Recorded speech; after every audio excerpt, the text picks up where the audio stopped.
Hai teman-teman, saya Priscilla Avianti Jaila akan membahas materi tentang jaringan meristem.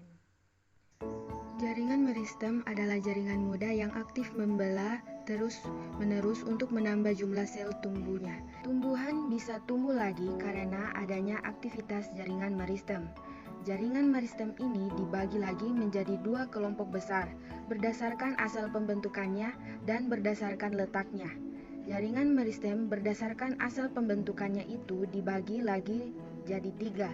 Ada promeristem, meristem primer, dan meristem sekunder. Yang pertama, promeristem. Nama lainnya itu primordial meristem. Promeristem ini tahap yang paling mudah dari perkembangan meristem. Semua diawali dari promeristem ini. Biasanya kita bisa menemukan promeristem di ujung akar dan tunas. Promeristem ini belum terdiferensiasi, artinya belum punya fungsi yang spesifik.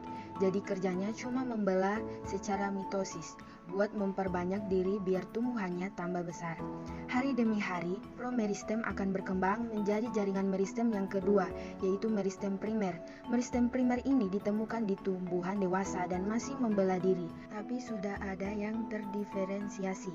Meristem primer ditemukan di ujung batang dan ujung akar karena fungsinya sebagai pertumbuhan primer, yaitu pertumbuhan yang membuat batang tambah tinggi dan akar tambah panjang.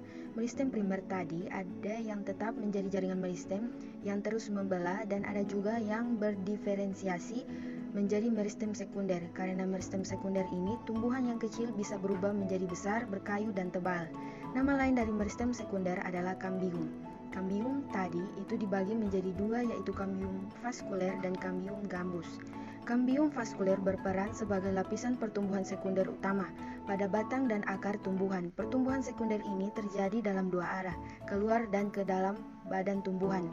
Kambium vaskuler menghasilkan jaringan floem ke arah luar dan jaringan xilem ke arah dalam, sedangkan kambium gabus atau velogen menghasilkan lapisan pelindung atau disebut jaringan gabus. Pertumbuhannya juga terjadi dua arah, keluar dan ke dalam badan tumbuhan. Jaringan gabus yang dibentuk arah luar terdiri dari sel-sel mati yang disebut velem. Jaringan gabus yang dibentuk ke arah dalam terdiri dari sel-sel hidup dan disebut veloderm. Ketiga lapisan pelindung ini, velogen, velem, dan veloderm, secara keseluruhan disebut lapisan pelindung atau bahasa ilmiahnya periderm. Jadi jaringan meristem berdasarkan asal pembentukannya ada tiga, jaringan promeristem, meristem primer, dan meristem sekunder. Kalau berdasarkan letaknya ada tiga juga, yaitu meristem apikal, meristem interkalar, dan meristem lateral. Meristem apikal ini letaknya ada di ujung batang utama atau ujung batang lateral. Dan satu lagi, meristem apikal ini juga ditemui di ujung akar. Fungsi meristem apikal ini adalah untuk pemanjangan akar dan batang. Proses pemanjangan batang ini akan menghasilkan tunas apikal, tunas yang tumbuh di pucuk batang dan berkembang menjadi cabang samping, daun, dan juga bunga. Meristem apikal ini nantinya akan berkembang menjadi tiga jenis meristem primer, protoderm, prokambium, dan meristem dasar.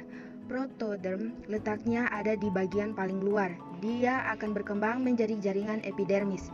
Terus ada prokambium yang letaknya ada di antara protoderm dan juga meristem dasar. Prokambium ini akan berkembang menjadi jaringan pengangkut dan meristem sekunder. Dan yang terakhir, meristem dasar yang letaknya di tengah berkembang jadi sel parenkim, kolenkim, dan sklerenkim. Jaringan epidermis, pengangkut parenkim, kolenkim, dan sklerenkim semuanya adalah jaringan permanen. Jaringan meristem yang kedua berdasarkan lokasinya adalah meristem interkalar. Saat tumbuhan itu tumbuh tinggi, meristem apikalnya terus membelah, tumbuh ke atas membentuk tunas pucuk. Tapi ada juga yang bakal tinggal, biasanya letaknya di antara ruas batang yang biasa kita temui di tubuh tumbuhan monokotil. Meristem apikal yang tertinggal ini yang disebut meristem interkalar karena letaknya di antara ruas batang. Meristem interkalar ini yang membuat ruas-ruas batang juga bisa tumbuh memanjang. Yang terakhir, meristem lateral letaknya memanjang sejajar permukaan akar dan batang. Meristem lateral mempunyai andil besar dalam pertumbuhan sekunder seperti di proses penebalan akar dan juga batang. Meristem lateral ini ada di hampir semua tumbuhan berkayu.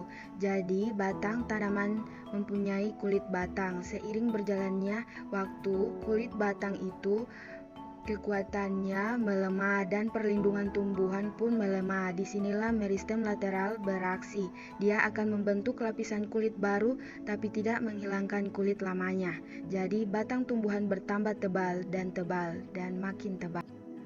Oke teman-teman, kali ini kita sudah membahas tentang jaringan meristem atau jaringan muda pada tumbuhan jaringan meristem. Sekian dan terima kasih. Jangan lupa like, comment, and subscribe.